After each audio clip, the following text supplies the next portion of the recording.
Et ici, c'est cette partie. Dès lors, et pour présenter le sujet, il faut quand même des mots liés. Voilà. Pour ne pas sauter du préambule au sujet lui-même. Donc, nous avons introduit des mots liens ici. Nous avons, dès lors, on se demande si, voilà, la découverte de l'inconscient psychique, donc ces mots liens permettent de relier préambule et sujet. Si la demande de, dès lors, on se demande si la découverte de l'inconscient psychique rend vaine la prétention de l'homme à assumer sa vie. Il est préférable ici pour l'apprenant de reprendre généralement le sujet comme il a été donné. C'est à lui de savoir l'introduire à partir du mot lien, mais sans déformer le sujet, puisqu'à vouloir reprendre le sujet autrement, on peut totalement le déformer. Donc ici, nous sommes restés fidèles au sujet lui-même. Voilà. On a dit, si la découverte de l'inconscient psychique rend vaine la prétention de l'homme à assumer sa vie. En d'autres termes, ça, à partir de là, nous sommes en train de faire ce qu'on appelle la reformulation. Je tiens à noter que la reformulation n'est pas obligatoire à l'intérieur de l'introduction. Lorsque vous rédigez l'introduction, vous pouvez, si vous êtes sûr d'avoir élaboré une bonne reformulation, vous pouvez l'introduire. Mais elle est obligatoire au brouillon pour bien comprendre le sujet lui-même. Si vous ne faites pas une reformulation, vous aurez des difficultés pour comprendre le sujet lui-même.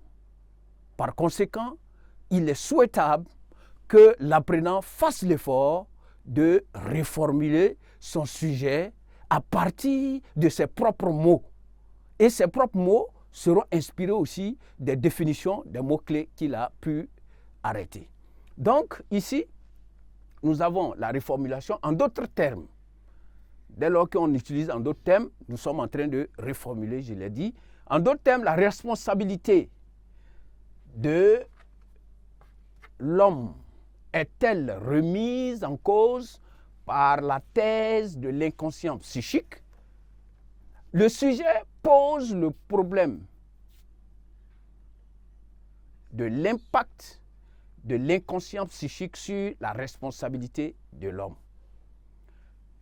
Donc ici, après la reformulation, qui est une autre façon ou une façon plus simple de donner le sujet lui-même,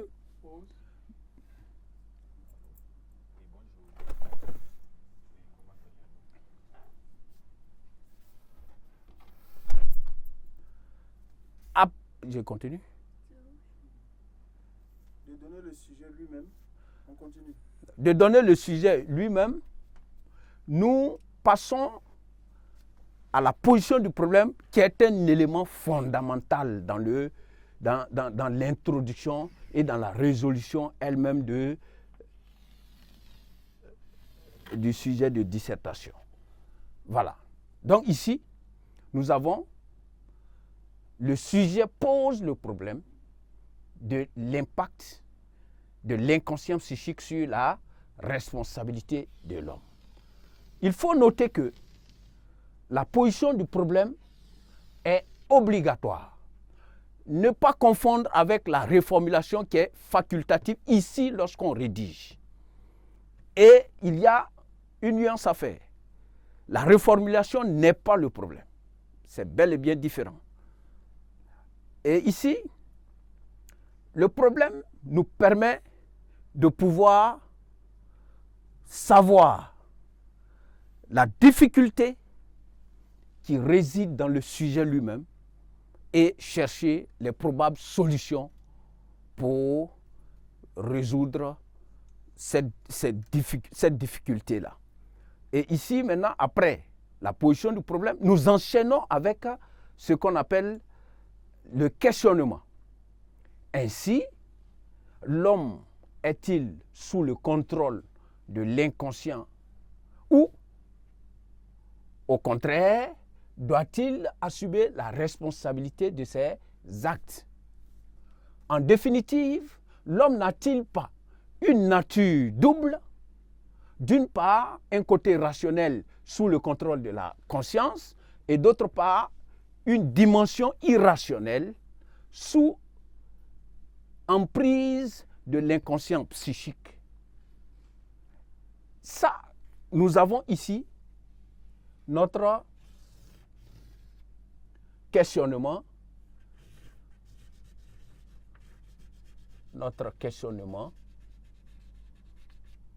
que nous appelons communément problématique.